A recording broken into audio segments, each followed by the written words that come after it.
Pétur.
Felum þeir framtíð sem þau andartakar framlíða.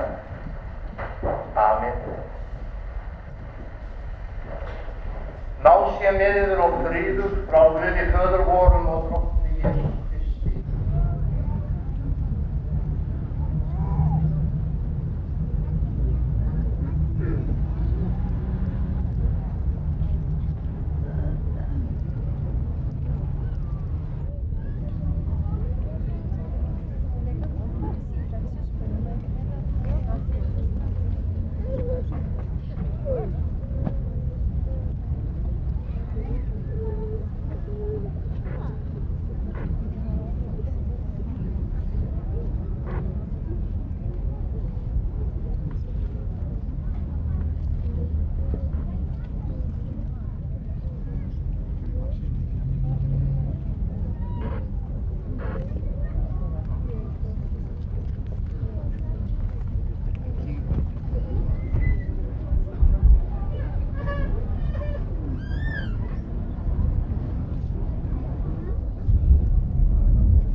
Já, ég meina þú getur ekki eftir sem við varum þrífætt í 40 mínútur. Var hann á þrífætti? Já, var hann þarna? Læk. Þetta er bara það sem það er að koma að gera. Líklega. Ég var þarna þegar það fór í bíl.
Hæstiréttur Íslands gerir kunnugt. Kjör forseta Íslands fór fram hinn 25. júní 1988.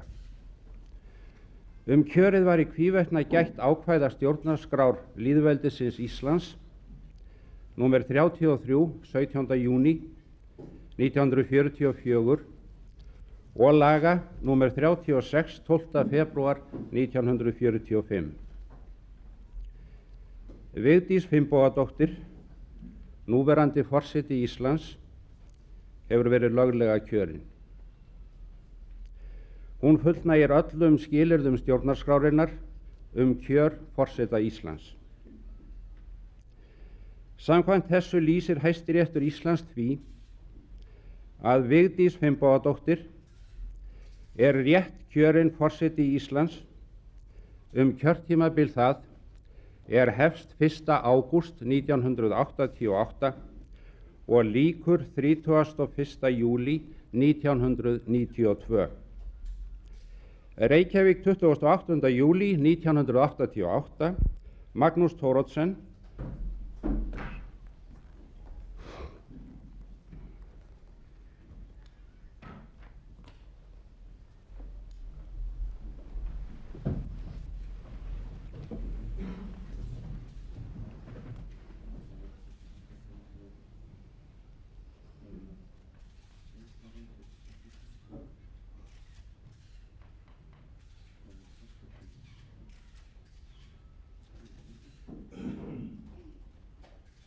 Frú Vigdís Finnbogadóttir.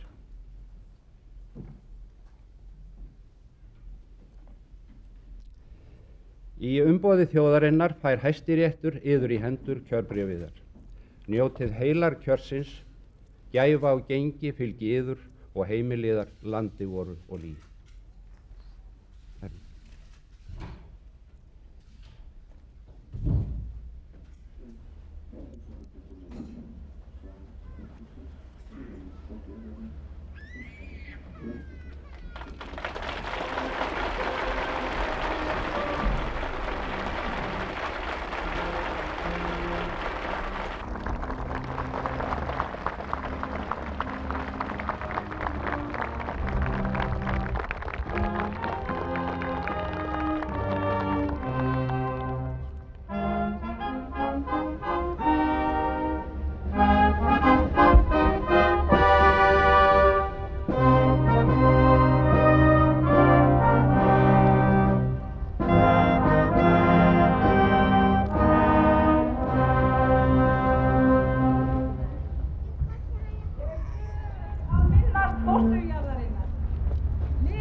Góðir samtíðamenn, á þessari stundu þegar mér er falið embætti forseta Íslands hið 3. kjörtímabil er mér efst í huga þakklæti fyrir það traust sem er mér með þeim hætti sýnt.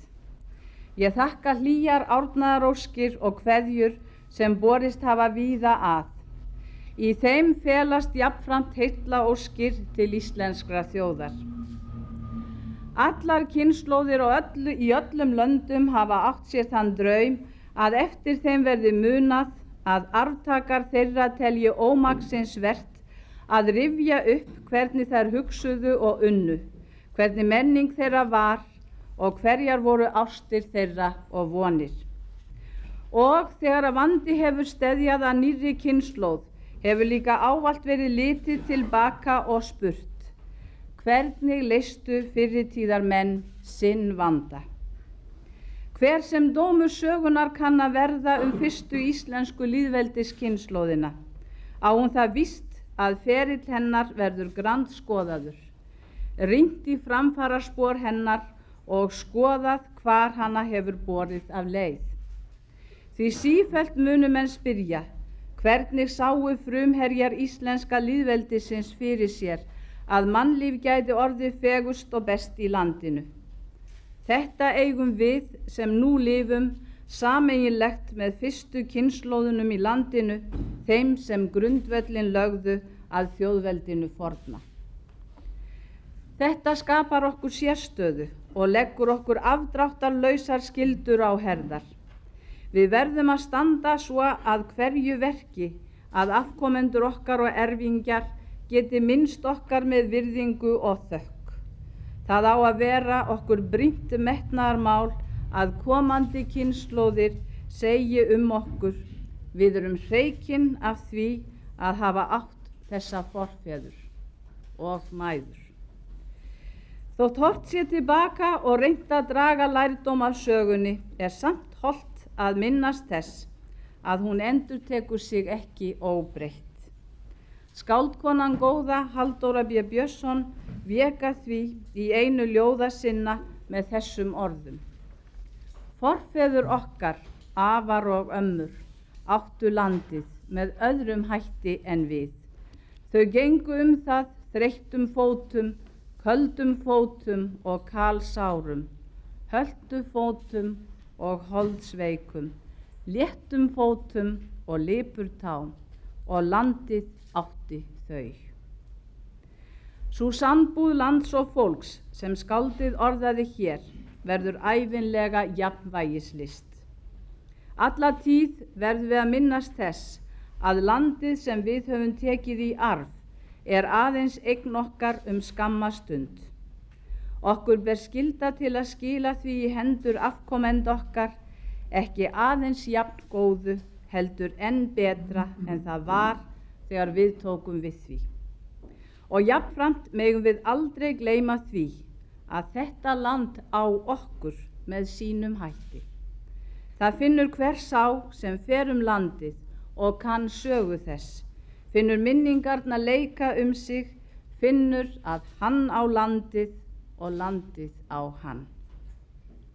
Á þessu sumri höfum við orðið vör vakningar sem hlýtur að gleðja hvern hugsandi mann. Þeim fjölgar stöðugt sem gera sér ljóst að landið sem við tókum í arf á kröfu til að við ræktum það og varðveitum, færum því aftur þann gróður sem það hefur mist og beitum til þess allri þekkingu og öllu því hugviti sem við eigum. Þannig gjöldum við landskuld okkar við alnar og óbornar kynslóðir. Vel kann það að vera dómur okkar að liðnar kynslóðir hafi stundum gengið nær landinu en hollast hefði verið, en við hljótum líka að geta skilið að þær áttu ekki annarra kosta völ. Þá afsökun eigum við ekki og arftakar okkar munu ekki fyrirgefa okkur á þeim forsendum. Því við eigum að vita hvað við erum að gera, þekkja bæði land okkar og fiskimið, kosti þeirra og þol. Ekkert í heimi nútímans gefur þjóðum meiri reisn en þekkingin. Þjóð án þekkingar aflvana. Þekkingarík þjóð voldug. Þekking felur í sér kunnáttu. Hún brýnir skapandi hugsun og verður manninum tæki til þess að velja sér leiðir og aðferðir til verka. Með þekkingu má leysa vanda sem ella sýnist óleysanlegur, því þekkingin eykur skilning og gefur sýn til margra átta. Og hún verður allar stundir að vera víðtæk. Auk þess að taka til verkkunnáttu og rannsóknarstarfa verður hún einnig og ekki síður að leggja rækt við minningarnar, kunnáttu líf og sögu liðinna kynslóða, því þannig fær hún sína fegustu mynd og verður hinn nauðsynlegi lykill mannsins að sjálfsvitund og skilningi á umhverfi sínu. Eftir kínverska heimspekingnum Konfúsíusi haft að vita að þú veist það sem þú veist og að vita að þú veist ekki það sem þú veist ekki. Það er hin sanna þekking. Vakandi mannshugur er færum að greina þar á milli. Það er óendanlega dýrmætt því ekkert mun geta skapað okkur meiri virðingu ókomin ár en einmitt þekking.